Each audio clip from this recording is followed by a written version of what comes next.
Bismillahirrahmanirrahim. Assalamualaikum warahmatullahi wabarakatuh.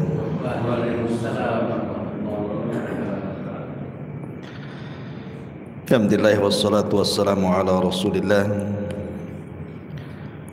wa ala alihi wa sahbihi wa mawalah wa la hawla wa la quwata illa billahi wa ba'du. Alhamdulillah, segala puja dan puji hanya milik Allah subhanahu wa ta'ala. Salawat dan salam tahdiahkan kepada Rasul kita Nabi besar Muhammad sallallahu alaihi wa ala alihi wasallam. Kita lanjutkan kajian kita masih membahas Qasasul Anbiya, kisah-kisah para nabi, dan kita masuk pada kisah Nabi Allah Ilyas dan juga Ilyasa. Tetapi sebelumnya, kedua nabi ini didahului dengan kisah seorang nabi yang tidak dicantumkan dalam Al-Quran secara nama, tetapi ada isyaratnya dalam surah Al-Baqarah 243. Siapa nabi ini? Namanya Nabi Allah Hazkiel alaihi salam. Baru setelah wafatnya Nabi Allah Hazkiel, diteruskan kenabian estafetnya dengan Ilyas. Baru setelah Ilyas kemudian Ilyasa. Ma'asyiral muslimin yang dimuliakan Allah subhanahu wa ta'ala, siapa Nabi Hazkiel ini? Kenapa tersirat di dalam surat Al-Baqarah ayat 243? Ma'asyiral muslimin yang dimuliakan Allah subhanahu wa ta'ala, setelah Nabi Allah Musa alaihi salatu wassalam meninggal dunia, kemudian juga Nabi Harun meninggal dunia, maka estafet kenabian Bani Israel dipimpin oleh Yusha ibn Nun. Yusha ibn Nun itu yang menemani Nabi Musa untuk belajar kepada Khidir, yang Al-Quran tidak menyebut namanya tetapi isyaratnya ada. Wa qala Musa li fatah, dan Musa berkata kepada pembantunya. Walaupun Al-Quran tidak menyebut siapa pembantunya di sini, tapi ahli tafsir kebanyakan mereka mengatakan bahwa yang dimaksud pembantu Musa yang menemani safarnya Musa menemui Khidir itu namanya Yusha ibn Nun. Subhanallah, walaupun Yusha ibn Nun ini tidak diceritakan kecuali di sela-sela kisahnya Musa dengan Khidir, tetapi memiliki prestasi yang tidak mampu dilakukan Nabi Musa. Apa itu? Membebaskan Baitul Maqdis. Kan di zaman Musa kan tidak bisa membebaskan Baitul Maqdis, bahkan Musa meninggal di tanah perjanjian, negeri linglung, karena ketika itu Bani Israel diajak untuk berjihad menolak. Makanya 40 tahun Allah hukum di padang pasir, tidak bisa keluar dari situ selama 40 tahun, sampai Harun meninggal, Musa pun meninggal. Setelah generasi para pengecut itu meninggal semuanya, datang generasi para pemberani. Maka Yusha ibn Nun inilah yang memimpin Bani Israel yang kemudian berhasil membebaskan Baitul Maqdis. entah berapa lama Yusha ibn Nun memimpin Bani Israel, tetapi dijelaskan oleh Al-Imam Muhammad ibn Ishaq, seorang ahli tarikh ma'ruf,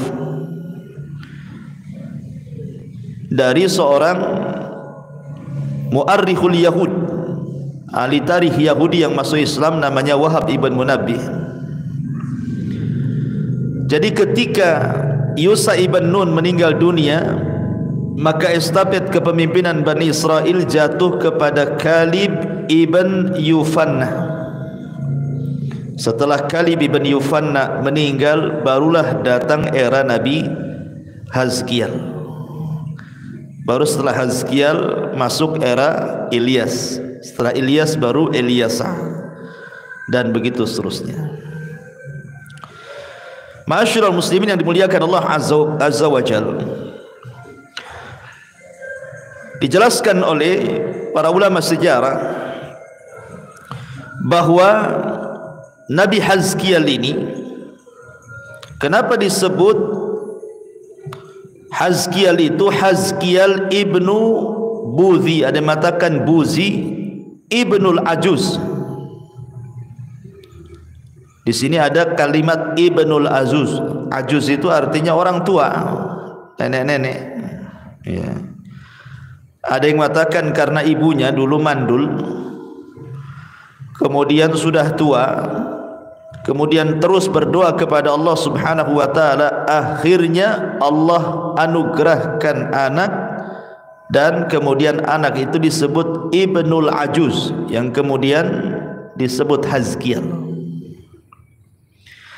Dan dia adalah salah seorang nabi-nabi yang Allah utus kepada Bani Israel, layaknya nabi-nabi yang lainnya, mengikuti estafet nabi sebelumnya, mendakwahkan dakwah tauhid. Karena Allah Subhanahu wa taala sendiri yang mengatakan, walaqad ba'atsna fi kulli ummatir rasulan an i'budullaha wajtanibut taghut. Dan tidaklah kami utus kepada setiap umat ini seorang rasul, di mana tugas mereka adalah mengatakan kepada manusia, sembahlah Allah, tauhidkan Allah, dan jauhi sesembahan selain daripada Allah alias taghut. Begitulah dakwah para nabi, termasuk juga Nabi Allah Hazkiel alaihi salam. Ma'asyiral muslimin yang dimuliakan Allah Azza wa Jalla, ada yang mengatakan bahwa Nabi Allah Hazkiel ini diutus oleh Allah Subhanahu wa taala ke sebuah negeri di Syam dan juga di Irak. Itulah daerah dakwah beliau. Adapun persisnya daerah mana tidak dijelaskan. Tapi yang jelas bahwa terjadi sebuah musibah di zaman Nabi Hazkiel ini, yang Allah Subhanahu wa taala firmankan dalam surah Al-Baqarah ayat 243, di mana Allah Subhanahu wa taala mengirim wabah taun. Kemudian wabah taun ini membinasakan bukan hanya ratusan, bukan hanya 1.000-2.000 jiwa, bahkan ribuan jiwa Bani Israel mati gara-gara wabah taun ini. Singkat cerita, akhirnya yang selamat, kemudian mereka menghindar dari tempat terkenanya wabah itu. Kemudian mereka mencari tempat di lembah. Rupanya seseorang yang bermaksud lari dari kematian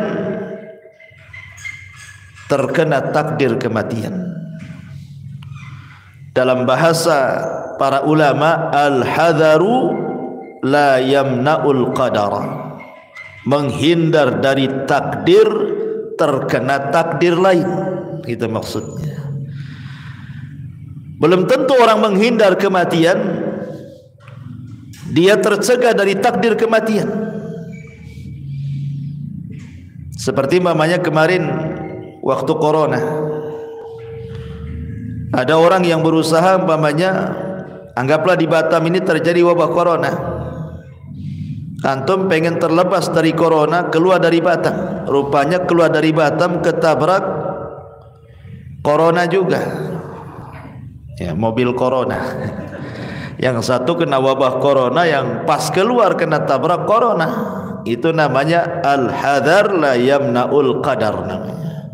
Lari dari kematian tidak mencegah takdir kematian. Ya. Jadi orang-orang yang selamat ini keluar mencari tempat. Rupanya ketika di tempat itu pun mereka terkena penyakit juga. Akhirnya karena mereka merasa mereka akan mati, mereka pun berusaha mendindingi wilayah itu supaya kalau seandainya mereka mati, jasad mereka tidak dimakan binatang. Mereka membuat pagar. Betul, Allah wafatkan semuanya di situ. Akhirnya kemudian setelah berlalunya waktu, karena tidak dikubur jasad mereka di atas tanah, secara otomatis kemudian akhirnya melepuh dagingnya. Kemudian lama-lama akhirnya tinggal tulang belulang. Lah disitulah kemudian Hazkial alaihi salam lewat. Kok banyak berserakan tulang belulang di sini? Dari situlah kemudian Nabi Hazkial meminta kepada Allah agar Allah subhanahu wa ta'ala menghidupkan kembali mereka. Akhirnya Allah kabulkan, Allah hidupkan kembali mereka. Nikmat, setelah kematian Allah hidupkan lagi. Dari sinilah kisah dimulai. Allah subhanahu wa ta'ala berfirman dalam surah Al-Baqarah ayat 244. A'udzu billahi minasyaitonir rajim. Bismillahirrahmanirrahim. Alam tara ila alladhina kharaju min diyarihim wa hum ulufun hadaral maut. Tidakkah kamu memperhatikan orang-orang yang keluar dari kampung halaman mereka, sedang jumlah mereka ribuan karena takut kematian. Faqala lahumullahu mutu. Maka Allah subhanahu wa ta'ala berfirman kepada mereka, matilah kalian semua. Thumma ahyahum. Tetapi kemudian Allah pun menghidupkan kembali mereka. Innallaha ladzu fadlin 'alan nas walakinna aktsaran nasi la yashkurun. Sesungguhnya Allah memberikan karunia kepada manusia, tetapi kebanyakan manusia tidak bersyukur. Ma'asyiral muslimin yang dimuliakan Allah Azza wa Jalla, ada sebagian para ulama, sebelum kita masuk kepada kisahnya, sebagian para ulama mengatakan bahwa Nabi Hazkial ini adalah Nabi yang dimaksud dalam surah Al-Baqarah 259. Ada Al-Baqarah 259, ada Al-Baqarah 243. Yang 259 Allah subhanahu wa ta'ala menceritakan tentang kisah sebuah negeri yang diserbu musuh sampai ambruk, sampai bangunannya rata dengan tanah. Di mana Allah mengatakan au kalladzi marra ala qaryatin wa hiya khawiyatun ala urushiha. Ataukah seperti orang yang lewat ke sebuah negeri, yang negeri itu hancur bangunannya sampai ke akar-akarnya. Artinya bangunannya rata dengan tanah karena diserang oleh musuh itu, habis digempur gitu. Kayak sekarang nih Rusia ngelawan Ukraina gitu ya, dibombardir sana sini, akhirnya bangunan pada roboh gitu ya. Atau kita lihat Suriah tuh yang dulunya banyak bangunan yang tinggi-tinggi roboh kan, itu kena rudal gitu ya. Kemudian qala, yang lewat ini mengatakan anna yuhyi hadhihi Allahu ba'da mautiha. Mungkinkah Allah mampu mengembalikan kota yang hancur setelah kematiannya? Fa'amatahu Allahu mi'ata amin. Tiba-tiba orang yang ngomong ini Allah tidurkan 1 abad. Thumma ba'athah. Maksudnya Allah wafatkan, Allah tidurkan 1 abad, kemudian Allah bangkitkan kembali, Allah bangunkan kembali. Qala, dia pun mengatakan, dikatakan kepadanya setelah bangun, kam labista, kam labista, berapa lama kau tertidur tu? Qala labistu yauman aw ba'da yaum. Oh, boleh jadi aku tidur sehari atau setengah hari, karena ketika dia tidur itu mulai zuhur, kemudian ditidurkan sampai 1 abad, dibangunkan waktu asar. Jadi seolah-olah sebentar aja dia tidur itu, padahal sudah 1 abad dia tidur kan itu. Kemudian dikatakan bal labista mi'ata amin. Kau tidur 1 abad loh, bukan setengah hari. Fandur ila ta'amika wa syarabika lam yatasanna. Lihat makananmu dan minumanmu tidak ada yang berubah kan, padahal sudah 1 abad tuh. Kalau kita bawa bekal roti, kemudian ditaruh di samping, anggaplah ditaruh di belakang rumah, biarkan 100 tahun, kira-kira masih yang enggak ada tak rotinya, dah habis lah kan. Walaupun dibiarkan pun sudah habis tuh. Tapi anehnya itu makanan minumannya masih tetap seperti itu. Yang berbeda adalah keledainya. Dia kan bawa keledai sama makanan tuh. Wangdur ila himarika, tapi lihat keledaimu. Walinaj'alaka ayatan linnas, karena keledainya kan sudah 100 tahun, kemudian diikat, ya matilah, nggak bisa makan, udah 100 tahun ya tinggal bangkai, tinggal tulang belulang lah akhirnya keledainya itu. Lihat keledaimu tuh, makanannya utuh, keledainya mati dan tinggal tulang belulang. Tetapi Allah ingin jadikan, kenapa keledainya tidak hidup 100 tahun, makanannya kok tidak berubah dan minumannya tidak berubah? Karena Allah ingin memberikan kepastian kepada orang ini bahwa Allah mampu menghidupkan dari kematian. Makanya Allah katakan walinaj'alaka ayatan linnas, agar kami jadikan dirimu sebagai tanda bagi manusia. Wangdur ilal idham, lihat tuh idham, maksudnya tulang belulang keledai yang sudah mati 100 tahun itu. Ya, kaifa nunsijuha thumma naqsuha lahma, bagaimana akan kami rangkai kembali, kemudian kami datangkan lagi daging-daging dan kulit-kulitnya kembali, kemudian kami hidupkan kembali. Dan orang ini menyaksikan tuh, tiba-tiba tulang keledai itu terangkai sendiri, entah dari mana daging-dagingnya kemudian melekat sendiri, kemudian kulitnya melekat sendiri, tiba-tiba ditiupkan roh, keledai itu berteriak seolah-olah kiamat bangkit. Falamma tabayyana lahu, setelah dia menyaksikan sendiri keledai itu hidup, qala, dia mengatakan, a'lamu annallaha ala kulli syai'in qadir, sekarang aku tahu Allah itu mampu melakukan segala sesuatu. Sebagian orang, sebagian para ulama tafsir mengatakan kisah ini adalah kisahnya Nabi Hazkiel, tetapi riwayat ini dilemahkan. Riwayat ini dilemahkan para ulama. Ada yang mengatakan yang benar Al-Baqarah 259 ini bicara tentang Nabiullah Uzair. Ketika kita bicara tentang Nabiullah Uzair yang dituhankan orang-orang Yahudi, yang Allah katakan dalam Al-Quran, wa qalatil yahudu Uzair ibnullah wa qalatin nasara al-masih ibnullah. Berkata orang-orang Yahudi Uzair itu anak Allah, berkata orang-orang Nasrani Isa itu anak Allah. Jadi yang benar Al-Baqarah 259 ini bicara tentang Uzair. Jadi kisahnya ketika Bukhtun Nasr, raja zalim, itu menyerang Palestina gara-gara kematian Nabi Allah Yahya dan juga Nabi Allah Zakaria. Akhirnya diseranglah Palestina itu oleh Bukhtun Nasr, dihabiskan sampai bangunannya rata dengan tanah.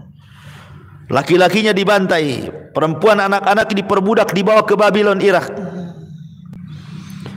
Akhirnya Nabi Uzair ini lewat di situ. Tengok kota Palestina yang sebelumnya indah, ramai orang, sepi, bangunannya roboh sampai ke akar-akarnya, ke para-parapnya. Jadi dia temenunglah nengok kota itu. Mungkinkah Allah kembalikan kota sedia kala yang dulunya ramai, ya, kemudian bangunannya ada, kok sekarang sudah rata, nggak ada orang? Mungkinkah Allah bisa mengembalikan? Ini bukan ragu-ragu Allah tidak mampu, tidak. Seperti kita membahasakan pamannya, anggaplah Suriah atau Ukraina sekarang lah yang digempur oleh Rusia itu, satu kota hancur gitu kan.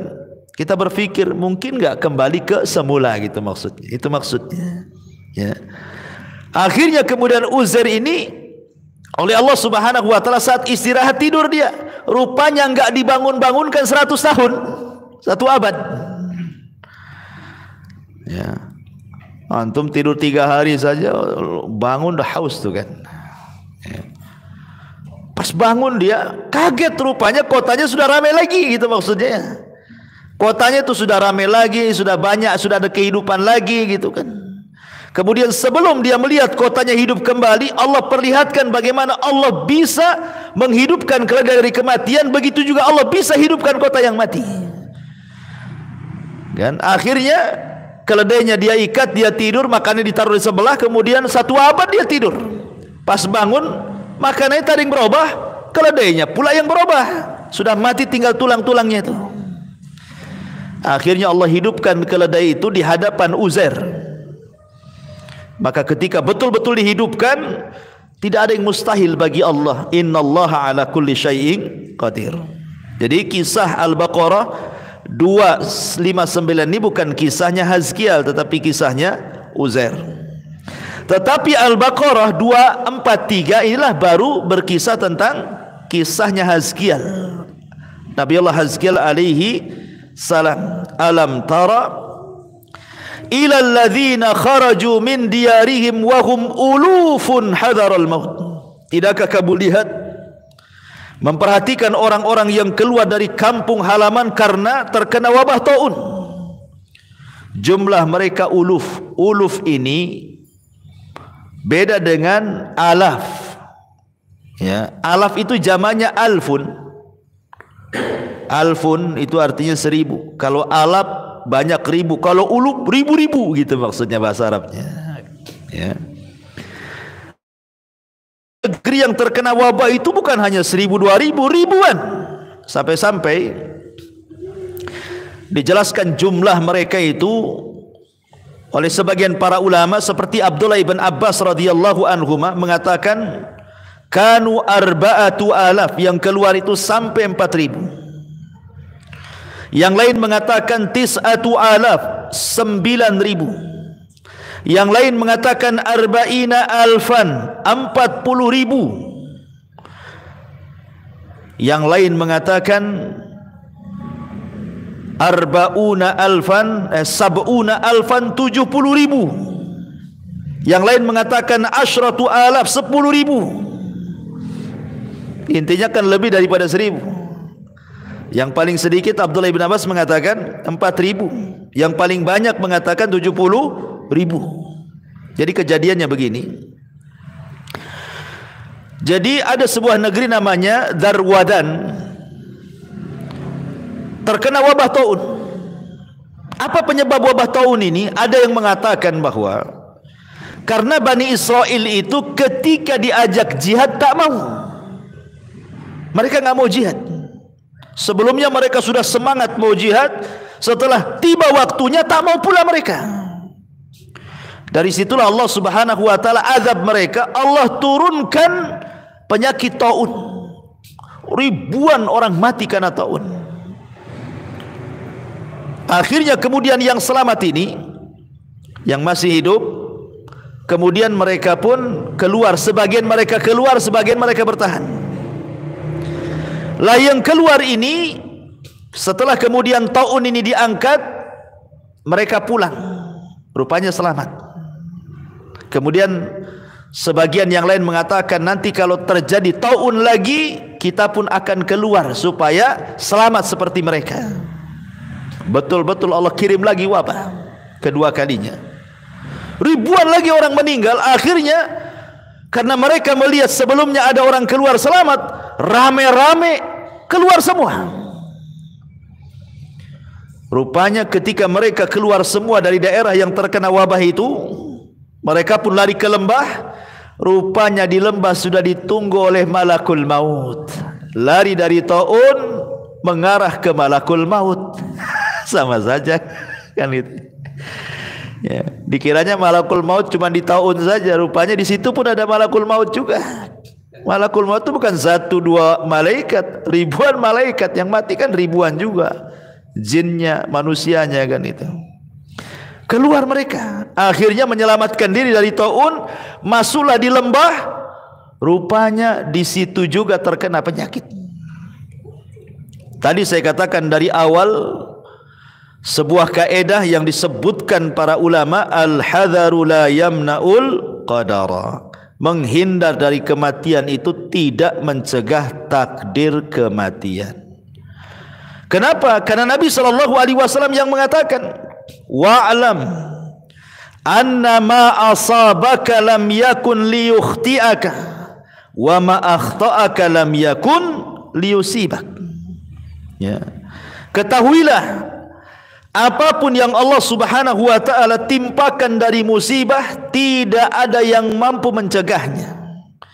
Dan apabila Allah mencabut musibah, tidak ada yang bisa mengirimkannya. Kenapa?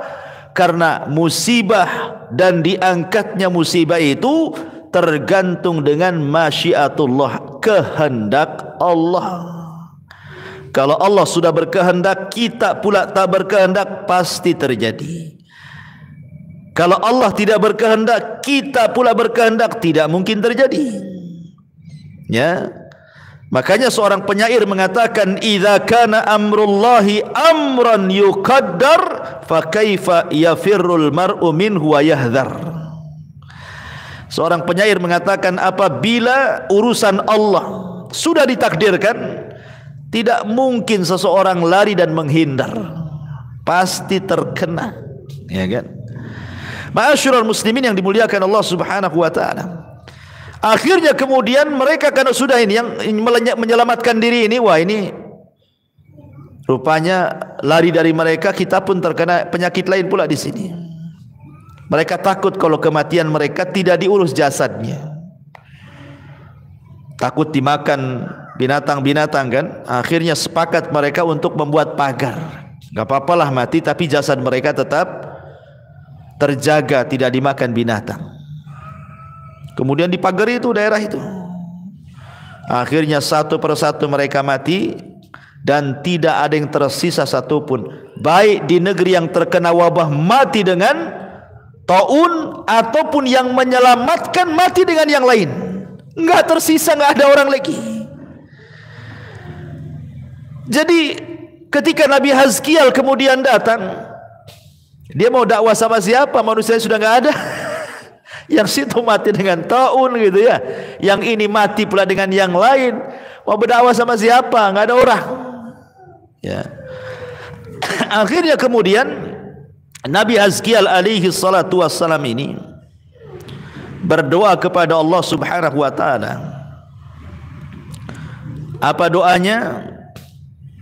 Disebutkan oleh sebagian ahli tafsir ketika memberikan catatan kepada ayat ini. Jadi Nabi Hazkiel alaihi salatu wassalam kemudian mengatakan, ya Allah,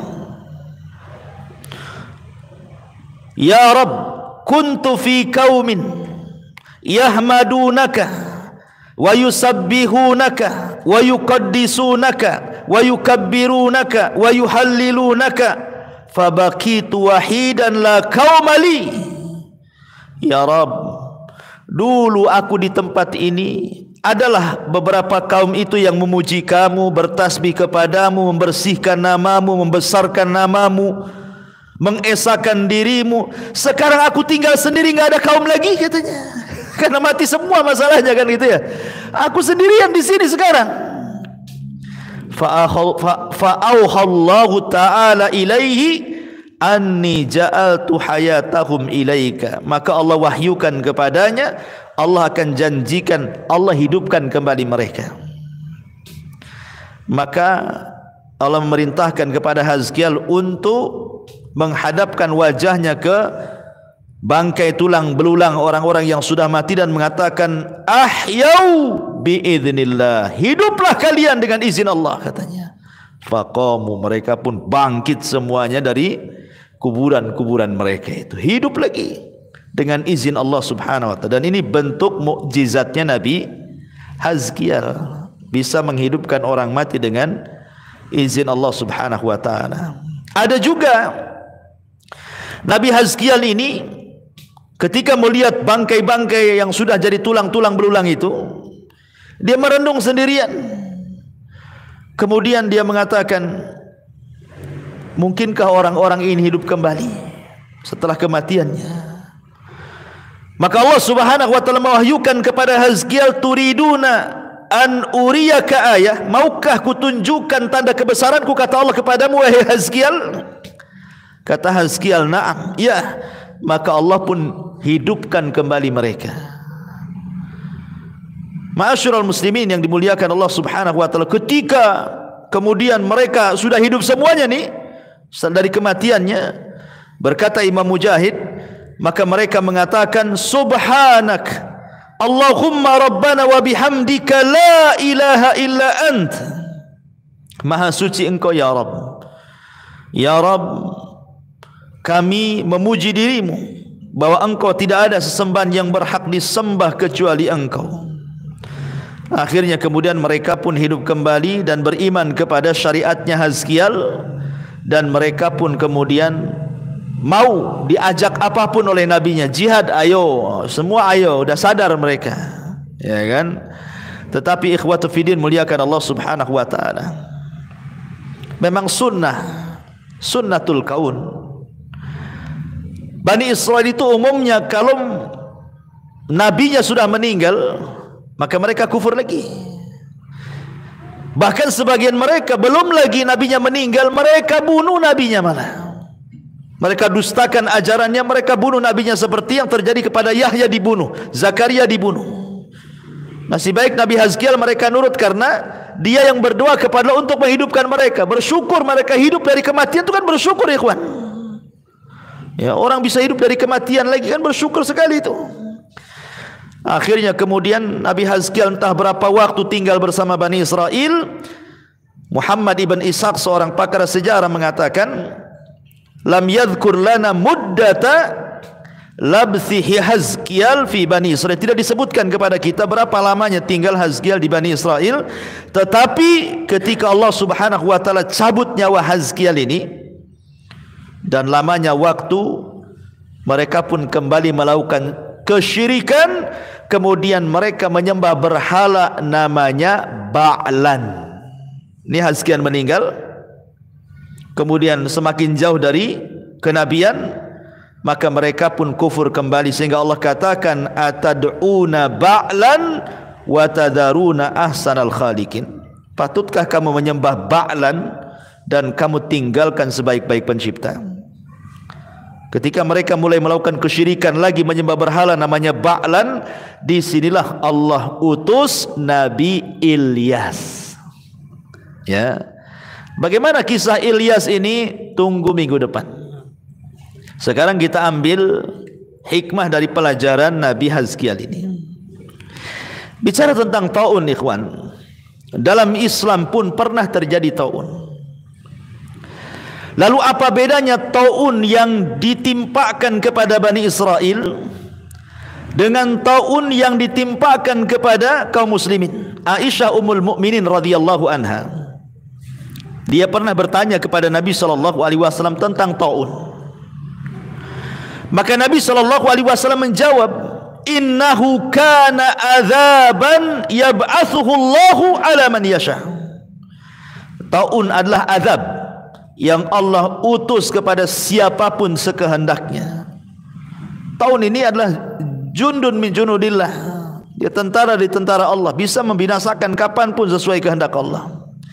Faja'alahu rahmatan lil mu'minin, Tetapi taun bagi orang-orang yang beriman adalah rahmat, bukan azab. Falaysa min rajulin yaqa'u, falaysa min rajulin yaqa' at-ta'un fayamkuthu fi baitihi sabiran muhtasiban ya'lamu annahu la yusibu illa ma kataballahu lah illa kana lahu mithlu ajri syahid, kata Rasul. Tidaklah seseorang terkena taun akhirnya terduduk di rumahnya, kemudian dia sabar mengharap pahala Allah, dia yakin bahwa musibah datang dari Allah. Kalau Allah takdirkan dia wafat, maka dia mati seperti membawa pahala syahid. Itulah bedanya taun dulu dengan taun kepada kaum muslimin. Cerita taun, ikhwan, ma'asyiral muslimin yang dimuliakan Allah Azza wa Jalla, di zaman Umar bin Khattab itulah pertama kali terkena wabah taun. Di zaman ketika khilafah Umar Ibn Khattab, ketika Umar menyerang Baitul Maqdis.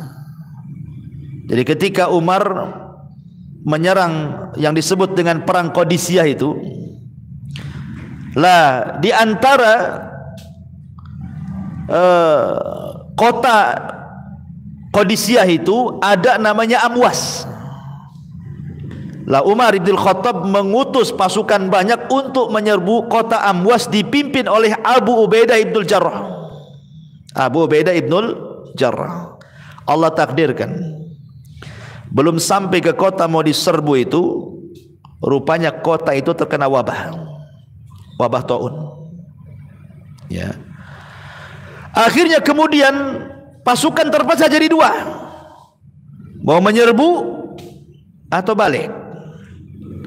Karena ada taun di situ masalahnya. Akhirnya kemudian orang-orang karena tidak ada pengetahuan, masing-masing beristihad.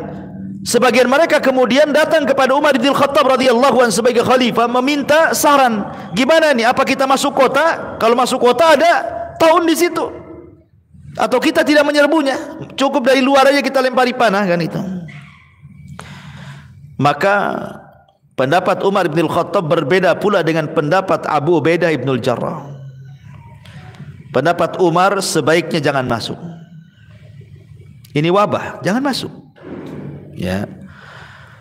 Abu Ubaidah ibnul Jarrah menolak dan mengatakan tetap masuk. Bahkan mengatakan kepada Umar bin Khattab radhiyallahu an perkataan yang sangat keras gitu, afiraran min qadarillahi ya amiral mu'minin.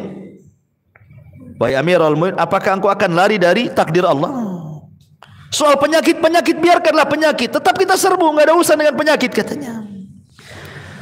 Maka Umar mengatakan, kalau bukan dirimu yang bicara, katanya, sudah kupukul kamu. Nasib baik yang bicara Abu Ubaidah ibnul Jarrah, aminu hadil ummah, orang yang dibawa Abu Bakar ketika setelah wafatnya Rasul, baiatlah dua orang ini, Umar atau Abu Ubaidah. Ya tentu Umar menghormati. Kalau bukan karena engkau yang ngomong, katanya, oh sudah habis bahasanya, kan itu ya, kata Umar itu.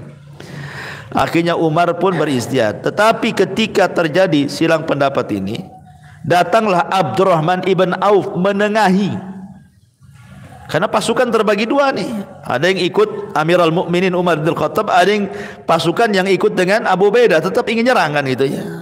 Karena sudah sampai masalahnya jauh-jauh ke sini, masa mau balik, kan itu. Udah rugi modal lah, kan itu. Jadi kata Abdurrahman ibn Auf, aku mendengar Nabi SAW bersabda, katanya. Kata Abu Ubaidah bin Jarrah, aku mendengar Nabi SAW bersabda, apabila turun sebuah wabah ke sebuah kaum, maka yang di luar jangan masuk, yang di dalam jangan keluar. Kata siapa? Abdurrahman ibn Auf, kan itu. Jadi apabila sebuah wabah, idza sami'tum bihi bi ardin, kata Rasul, apabila kalian mendengar di sebuah daerah itu terkena wabah, fala taqdumu alaihi, jangan masuk ke wilayah itu. Wa idza waqa'a bi ardin wa antum biha fala takhruju firaran minhu. Tapi kalau engkau ada di dalamnya, jangan coba-coba keluar. Karena ingin lari dari tempat itu sama dengan menyebarkan penyakit ke tempat lain, gitu maksudnya. Kata Umar bin Khattab, alhamdulillah. Kenapa? Karena pendapat dia sama dengan hadis Nabi. Begitulah Umar yang disebutkan oleh Nabi SAW, kebenaran yajri ala lisanihi wa qalbi, berjalan di atas lisan Umar dan hatinya Umar. Karena Umar itu mulham, pendapatnya kadang-kadang turun wahyu. Orang cerdas Umar ini. Tetapi kemudian akhirnya sebagian pasukan ditarik. Abu Ubaidah ngotot, tetap menyerang. Ya. Tetapi ditaklukkan kota itu akhirnya. Rupanya Umar bin Khattab khawatir dengan Abu Ubaidah ini. Bagaimanapun itu pahlawan dia yang menggantikan Khalid ibn Walid. Umar mengirim surat suruh pulang. Tetapi Abu Ubaidah tidak mau. Bahkan Abu Ubaidah mengatakan, aku tidak mau meninggalkan tentara-tentaraku, katanya.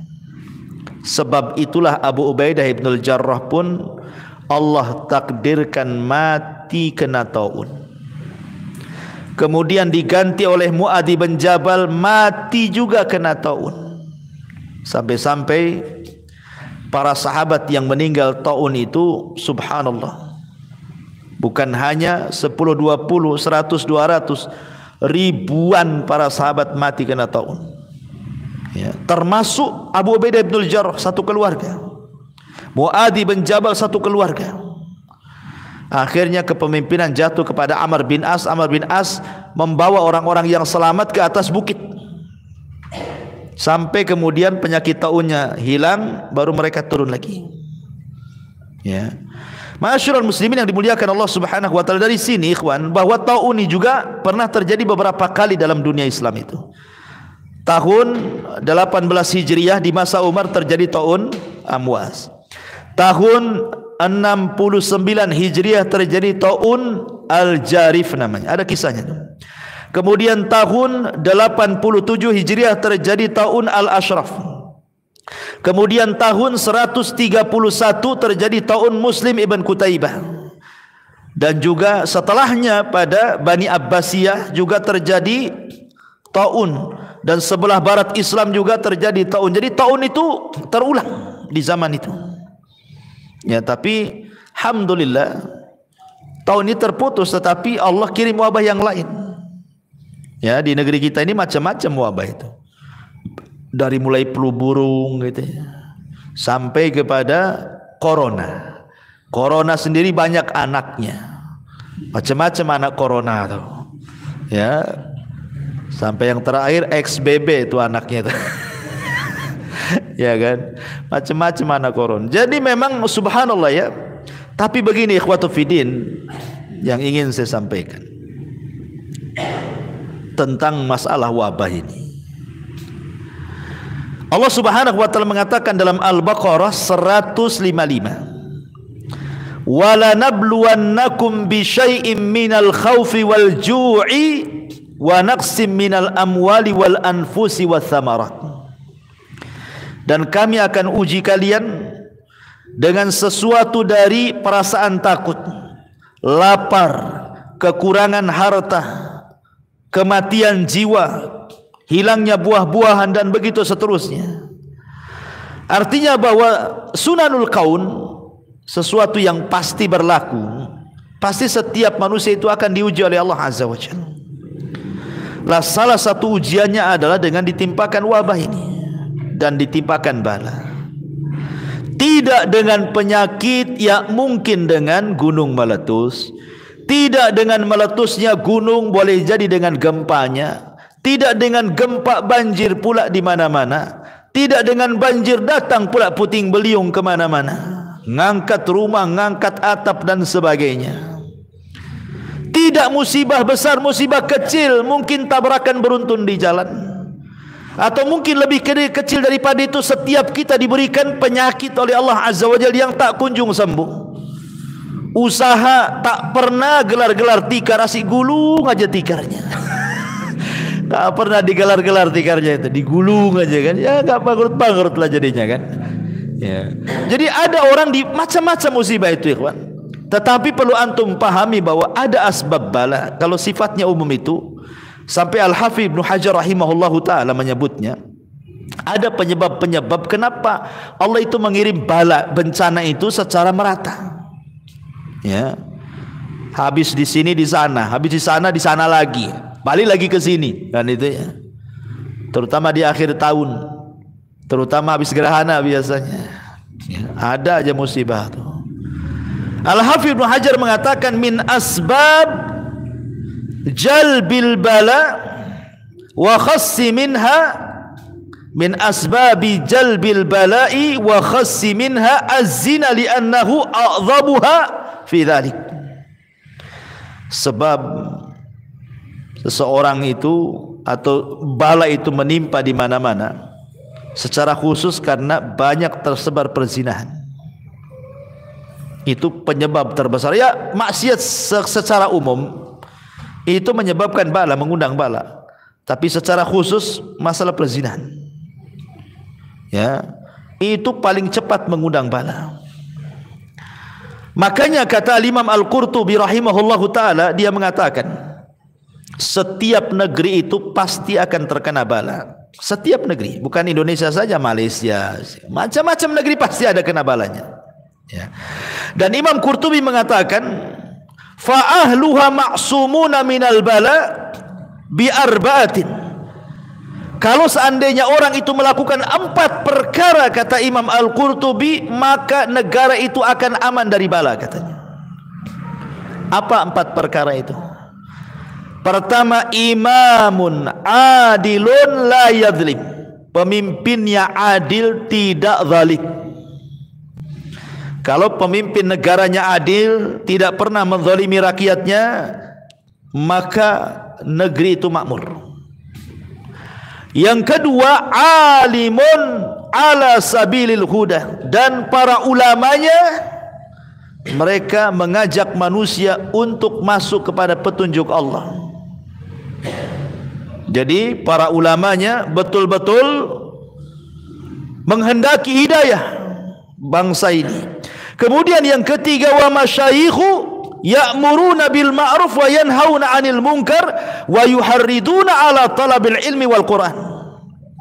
Sementara para masyayikhnya, para ustad-ustadnya, para duatnya terus gencar mengajak manusia kepada kebaikan, mencegah dari kemungkaran, dan menganjurkan manusia untuk talabul ilmi dan belajar Quran. Kemudian yang terakhir nih, wa nisa'uhum masturatun la yatabarrajna tabarrujal jahiliyatil ula, dan wanita-wanitanya menutup aurat dan tidak tabarruj seperti tabarrujnya orang-orang jahiliyah, apalagi sampai berzina. Kalau di negara ini ada 4 ini, katanya nggak akan turun bala, kata Imam Qurtubi. Pemimpinnya adil, tidak pernah zalim.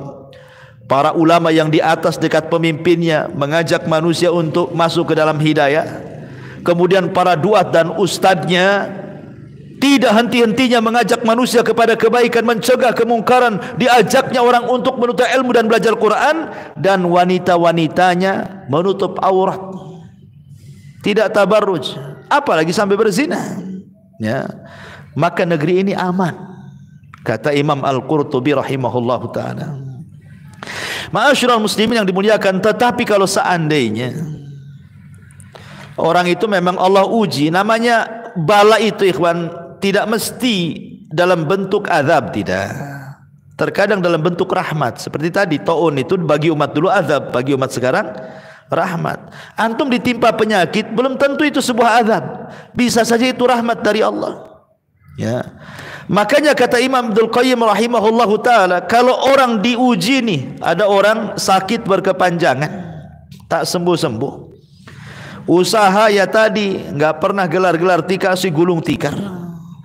Anak ya gitu juga, nggak pinter-pinter, si durhaka terus. Padahal sudah disekolahkan, diapa-apain, masih juga kurang ajar, ya kan? Ada sabar kan? Makanya di sini kata Imam Ibnul Qayyim rahimahullahu taala, maka hendaklah orang itu as-sabru alal bala. Cobalah sabar dengan kondisi seperti itu. Dengan cara apa? Satu, syuhudu jazaiha wa thawabiha. Lihat kepada pahala orang sabar. Terkadang ada sorga yang tidak bisa diraih kecuali dengan kesabaran. Ada tingkatan sorga itu tidak bisa diraih dengan solat, puasa, zakat, haji, tidak akan bisa. Dan hanya bisa diraih dengan kesabaran. Lihat pahalanya. Ya. Yang kedua, syuhudu takfiriha lisayyiati wa mahwihalah. Ya. Saksikan bahwa namanya ujian itu bisa mengangkat kesalahan. Boleh jadi dulu kita banyak maksiat, kita tidak tahu. Mungkin dulu maksiat kita terlampau banyak waktu di masa muda. Tiba-tiba sudah tua, Allah uji dengan penyakit gitu ya. Allah uji dengan ekonomi, Allah uji dengan anak. Boleh jadi ini sebagai ganti namanya ya, perbuatan dosa yang lalu-lalu itu. Boleh jadi dengan cara seperti ini kita dihilangkan keperbuatan dosanya oleh Allah Azza wa Jalla. Yang ketiga, syuhudul qadari sabiqil jari biha. Kita harus menyaksikan bahwa apa yang terjadi hari ini sudah ditulis 500 tahun sebelum Allah menciptakan langit dan bumi. Jadi kalau Anda sedang sakit sekarang ini, bukan sekarang Allah ya, sudah ditulis Lauhil Mahfud 500 tahun sebelum Allah menciptakan langit dan bumi. Memang hari ini antum harus sakit. Artinya sudah dicatat. Kalau sudah dicatat mau apa kan gitu ya. Makanya aneh juga, makanya begini kawan, kalau orang paham dengan takdir Allah, tidak mungkin orang berbuat jahat. Kalau orang tahu takdir Allah, tidak mungkin orang maling, tidak boleh orang merampok, menipu, nggak mungkin. Kenapa? Karena rizki itu sudah ditentukan. Antum mau menipu dengan cara apapun, kalau rizkinya hari itu segitu aja dapatnya. Ingat kisah yang pernah saya kisahkan ketika ada seorang peminta-minta datang kepada Ali kan. Kemudian Ali menjanjikan memberikan 4.000 dinar. Setelah kemudian dicari-cari tak ketemu pula 40.000 dinar. Dia malah mencuri pelananya kudanya Ali. Kemudian ketika sudah ketemu uangnya, mana tadi yang minta-minta kok nggak ada? Kata pembantunya, pergi wahai Ali. Pergi ke mana enggak tahu. Ya, kemudian pembantunya mengatakan, wahai Amirul Mukminin, pelana kuda kita hilang. Kata Ali, ya sudahlah, ini saya punya uang 4.000 dirham, belikan pelana itu. Rupanya beli pula sama pencuri tadi karena nggak tahu kan. Coba bayangkan, 4.000 dirham juga kan gitu. Ketika disampaikan ni Ali, harganya 4.000 juga. Kata Ali, subhanallah, ini kan pelana kita katanya. Dari mana kau dapat katanya? Oh, saya beli dari orang begini. Lah, itu kan tadi orang yang datang minta-minta. Allahu Akbar kata Ali. Orang itu kalau sabar dia dapat dengan cara halal, tapi dia tidak sabar dapatnya dengan cara haram. Tapi kan nominalnya sama 4.000, caranya saja yang beda. Ya, karena semua itu sudah ditakdirkan. Masalahnya kan kalau hari ini dapat 4.000, tidak mungkin lebih dari 4.000. Cuman ada yang caranya enggak sabar dengan cara haram, ada yang sabar dapat pula dengan cara halal. Ya kan? Lah penyakit juga sama. Kalau kita terkena penyakitnya hari ini, ya sabar saja, karena sudah dicatat sebelum Allah menciptakan langit dan bumi, kita memang harus sakit. Mau diapa-apain juga tetap sakit. Makanya ada seseorang itu yang bonceng istrinya naik motor. Ya, tahu-tahu motornya masuk lubang. Istrinya kepleset, jatuh kepalanya bentur aspal, mati istrinya. Ini suaminya karena merasa bersalah, karena dia kan yang ngajak ke pasar gitu ya. Istrinya nggak mau diajak, paksa ke pasar. Akhirnya mau, rupanya masuk lubang lah itu ban motor itu. Kepleset istrinya, terbanting, terkena aspal, mati. Berbulan-bulan suaminya merasa bersalah. Ya. Sebenarnya kalau dia yakin dengan takdir, ya merasa bersalah ya. Tetapi kalau memang Allah sudah takdirkan dia meninggal hari itu, naik motor itu sebab saja. Kematiannya sudah ditentukan, hari itu harus mati. Walaupun tidak diajak ke pasar, tetap saja malakul maut itu jemput dia di rumah kan itu. Karena hari itu harus mati. Cuman terkadang Allah carikan sebab kematiannya. Sebab ajal itu Allah katakan idza jaa ajaluhu la yastakhiruna sa'atan wala yastaqdimun. Kalau kematian itu datang tidak mungkin telat, tidak mungkin maju, pas waktunya gitu maksudnya. Cuman sebabnya saja. Boleh jadi sebabnya dengan cara naik motor. Tidak semua orang mati kecelakaan kok. Saya pernah mendengar ada saudara kita yang istrinya minta diurut suaminya, kemudian oleh suaminya diurut, kemudian tidur, habis tidur gak bangun lagi. Rupanya kena angin duduk katanya. Bahaya tuh angin duduk tuh. Angin aja bisa duduk tuh. Meninggal tuh istrinya. Kan dia hanya dikerok dan mau makan lagi, dia bukan kecelakaan kan, justru dia ingin sembuh dari penyakit, minta dikerok suaminya. Dikerok, akhirnya katanya ngorok istri saya Ustadz katanya. Habis itu ngeles sih, ya saya pikir dia sudah lelap, ya saya tinggalkanlah. Sudah pagi saya bangunkan sudah kaku katanya. Kata dokter kena angin duduk katanya. Lah, kan tidak mesti orang itu mati gara-gara dibonceng motor kan itu. Dikerok aja bisa mati orang itu. Ya, artinya kan namanya musibah itu hanya sebab saja. Takdir itu sudah di situ, sudah jelas takdir itu. Makanya kata Imam Ibnul Qayyim rahimahullah taala, yakini dengan takdir yang sudah dicatat. Ya. Termasuk juga an ya'lam anna Allah qadir tadhaha lahu wa ikhtaraha wa qasamaha. Dia harus tahu bahwa Allah Subhanahu wa taala dengan mengirim musibah itu berarti kita ini menjadi orang pilihan. Ingat, Allah itu Arhamur Rahimin. Yang mengirim musibah itu zat yang paling rahmat dari semua hamba-hambanya, zat yang paling punya kasih sayang dari semua kasih sayang hamba-hambanya. Tidak mungkinlah Allah mengirim zat yang maka kasih sayang di luar kemampuan hambanya. Tidak, mustahil Allah itu mengirim musibah di luar kemampuan kita, mustahil. Cuman terkadang sering saya katakan, kita ini di hadapan musibah terkadang sudah kalah sebelum perang. Sebenarnya musibah itu kalau kita hadapi ringan sebenarnya. Inna ma'al usri yusra. Cuman karena belum dihadapi sudah kepikiran kalau benang itu udah kusut dulu tuh.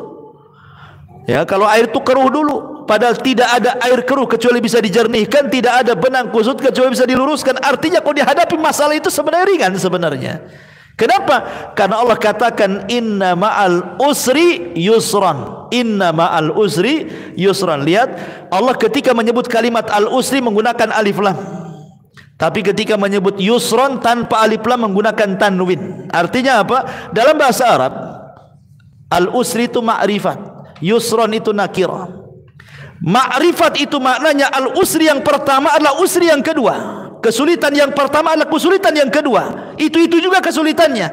Tapi kemudahan yang pertama bukan kemudahan yang kedua. Maknanya terkadang satu kesulitan Allah kirim 2 kemudahan, 3 kemudahan, 4 kemudahan, 5 kemudahan. Tetapi harus dengan kesabaran menunggu kemudahan-kemudahan itu. Ya kan? Ma'asyiral muslimin yang dimuliakan Allah Azza wa Jalla. Kemudian kata Imam Abdul Qayyim juga an ya'lam annal musibata ma ja'at lituhlikahu wa taqtulahu. Musibah itu datang bukan untuk menghancurkan kita atau membunuh kita, tidak. Wa inna ma ja'at litamtahina sabrahu. Tapi Allah sengaja datangkan musibah itu untuk menguji kesabaran sebenarnya. Sabar enggak? Kau ini betul-betul cinta aku atau hanya sekedar gombal-gombalan? Aku uji. Gitu maksudnya ya. Ketika dia sabar, oh memang dia adalah hambaku yang sabar. Innallaha ma'as sabirin. Allah bersama orang-orang yang sabar. Oh ini tak sabar ini. Makanya kata para ulama, terkadang orang mendapatkan ujian itu ada beberapa orang. Ada yang pertama tasahud. Tasahud itu mudah mencela, dikit-dikit dicela. Penyakitnya dicela, usahanya dicela, anaknya dicela, hartanya dicela. Pokoknya ada orang yang suka sedikit-sedikit mencela. Tasahud namanya ya. Tasahud itu tidak redha dengan musibah. Itu orang kurang iman yang seperti ini, lemah iman. Ya, ini hati-hati orang seperti ini. Yang lebih parah lagi kalau sampai dia mencela Allah. Ya, kan banyak orang yang mencela Allah. Ya Allah, kenapa asik aku aja katanya. Kenapa enggak tetangga sebelah saja katanya. Tetangganya suruh celaka, bayangkan. Ya Allah, kenapa anak saya terus, anak orang tuh yang itu tuh, kenapa dia sehat terus, anak aku yang sakit katanya. Suruh anak orang sakit pula, bayangkan. Kan ada orang yang mudah mencela Allah. Jadi dia jadikan musibah itu sebagai azab. Jangan menjadikan musibah itu sebuah azab. Karena Allah tidak mengirim musibah kecuali untuk menguji kesabaran. Bukan azab, rahmat itu sebenarnya. Betapa banyak gara-gara orang diuji tobat. Ya kan? Ada orang yang melakukan perbuatan maksiat, ikhwan. Perbuatan maksiat. Akhirnya kena penyakit. Kata dokter, kamu ini kena penyakit ini. Apa penyakitnya, Dok? Raja singa. Oh, singa memang raja, Dok. Itu penyakit tuh. Udah, jangan lagi kau berzina. Akhirnya berhenti dia. Terkadang musibah itu kan jadi tobat dia kan. Takut. Cuman herannya, Ustadz sudah ngomong di mimbar-mimbar, dah capek itu, jangan dekati zina, nih Qur'annya, nih hadisnya, nih Qur'annya, nih hadisnya. Tak juga dengar. Ketika Pak Dokter mengatakan, kok kalau terus melakukan mati besok, berhenti dia. Lah memang dokter itu manjur. Nggak pakai dalil dokter itu. Cuman ngomong begitu saja, kalah Ustadz. Itulah kadang-kadang orang. Makanya dokter-dokter tuh baguslah jadi ustadz aja. Jadi nakut-nakuti orang aja. Karena manjur itu kalau dokter yang nakut-nakuti itu. Kalau kita hari-hari sampai busa-busa tetap aja kan. Nah itulah. Ma'asyiral muslimin yang dimuliakan Allah Azza wa Jalla. Taib. Yang kedua, ada yang berusaha sabar. Betul-betul dia berusaha sabar, diam pokoknya. Dalam musibah tuh diam saja. Tidak menulis status juga ya. Kan ada orang yang nggak sabar. Memang dia tak ngomong sama orang, ngomongnya di Facebook. Nulis status kan itu kan. Kadang-kadang gitu, ngapain curhat sama Facebook tuh? Ya nggak ada gunanya. Ada orang yang pura-pura sabar. Tapi kalau diajak bicara keluar semua curhatnya tuh. Ini pura-pura sabar. Ya dia kurang redho, tapi masih mendingan lah daripada orang pertama ya kan. Ya. Tapi ada orang ketiga itu betul-betul sabar dan redho. Dia katakan innalillahi wa inna ilaihi rajiun. Oh, semua datang dari Allah kok. Kalau Allah mau ngambil badanku, kesehatanku, hartaku, anakku, terserah engkau ya Rabb. Ini kan semua milik kamu. Ya, maka ini orang hebat nih. Tapi yang lebih hebat lagi yang keempat gitu. Sudah sabar, sudah redha, sudah ikhlas, dia pun mampu mengucapkan kalimat alhamdulillah. Alhamdulillah.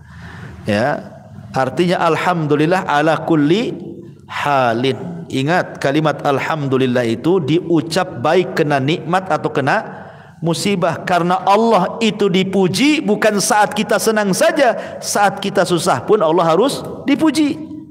Ya, makanya dahulu ada seorang raja punya menteri baik. Jadi kalau sedikit-sedikit ada masalah, kata menteri ini, alhamdulillah bi khair katanya. Khairun alhamdulillah. Khairun alhamdulillah. Insyaallah ini sebuah kebaikan. Insyaallah ini sebuah kebaikan. Selalu dia memuji Allah. Sampai suatu ketika raja ini sedang nyerut anak panah. Sampai pisau tuh. Akhirnya mungkin pisaunya ketajaman, yang diserut bukan anak panahnya, jarinya pula disebut. Yang diserut patahlah satu ruas. Ya kan? Jadi nggak cantik lagi kan raja ini. Nah, jarinya hilang satu. Kata menterinya, khair insyaallah. Alhamdulillah ala kulli hal katanya. Ya, itu mungkin sebuah kebaikan untuk wahai raja. Malah raja dibilang gitu. Bukannya ditolong malah dibilang mungkin itu sebuah kebaikan untukmu katanya. Ya. Akhirnya raja marah, penjarakan menteri ini, kurang ajar katanya. Masa aku kena serut, dia bilang alhamdulillah katanya. Kan gitu. Masuklah sel de si menteri itu. Raja dulu itu kalau punya kesenangan hobi bukan kayak raja-raja zaman sekarang. Jalan-jalan ke Australia, ke mana, ke pantai. Nggak, raja dulu itu berburu, ya kan? Kesenangannya kan orang-orang dulu raja-raja itu berburu ke hutan gitu ya. Rupanya dia keluar batas hutan wilayah dia, masuk ke wilayah hutan orang. Di situ banyak orang primitif yang sedang menyembah berhala dan sedang butuh korban untuk dikorbankan kepada berhalanya. Akhirnya kemudian ketangkaplah sang raja. Wah, raja beda kulitnya. Ya, beda dengan prajuritnya. Raja banyak duit, ya sauna, salon kan itu ya. Namanya raja kan itu. Glowing, beda dengan yang lainnya. Ah, ini mantap ini kalau dikorbankan, ini senang berhala katanya kan. Udah ditaruh nih. Tapi kan tidak bisa karena apa? Karena korban itu tidak boleh cacat. Akhirnya diperiksa dari ujung rambut sampai bawah kaki, tak ada masalah. Pas lihat jarinya pula tak ada satu ruas. Oh, tak bisa, berhala tak mau nih. Ini orang cacat ini. Lepas. Dilepas. Ketika dilepas teringat dengan ucapan menterinya itu. Betul juga kata sementeri itu. Rupanya ada kebaikan pula di ruas ini jadi. Pulang ke kerajaannya, keluarkan menteri itu. Ketika dikeluarkan dari penjara, menteri mengucapkan alhamdulillah, khair insyaallah katanya. Kata raja, kenapa kau asyik ngomong begitu? Iyalah, kalau kau tidak penjarakan aku ikut dengan kamu. Kau dilepas, aku yang ketangkap katanya. Gitu. Matilah aku katanya kan. Terkadang ikhwan, sesuatu yang kita anggap baik belum tentu baik, tapi sesuatu yang tidak dianggap baik adalah kebaikan bagi Allah. Makanya Allah mengatakan wa asa an takrahu syai'an wa huwa khairul lakum. Terkadang yang kita anggap benci itu sebuah kebaikan bagi Allah. Kita tidak tahu dari mana kebaikan itu datang. Ya. Maka dari sini ma'asyiral muslimin yang dimuliakan Allah Subhanahu wa taala, bahwa yang namanya musibah itu banyak faedahnya. Banyak faedahnya, dan Al-Hafidz Ibnu Hajar terakhir kita katakan bahwa bala itu akan mudah diangkat oleh Allah bidzikri wad du'ai was salati was sadaqah. Hanya dengan 4 kata, banyak zikir, banyak doa, banyak salat, banyak sedekah, maka bala akan diangkat. Kata siapa? Al-Hafidz Ibnu Hajar Al-Asqalani rahimahullahu taala. Wallahu a'lam bishawab. Ikhwan, ini di antara faedah kisah Nabi Allah Hazkiel alaihi salam. Insyaallah minggu depan kita masuk pada kisah Nabi Allah Ilyas alaihi salatu wassalam. Mudah-mudahan yang sedikit ada manfaatnya. Subhanakallahumma bihamdika asyhadu an la ilaha illa anta astaghfiruka wa atubu ilaik. Allahu ta'ala. Assalamualaikum warahmatullahi wabarakatuh.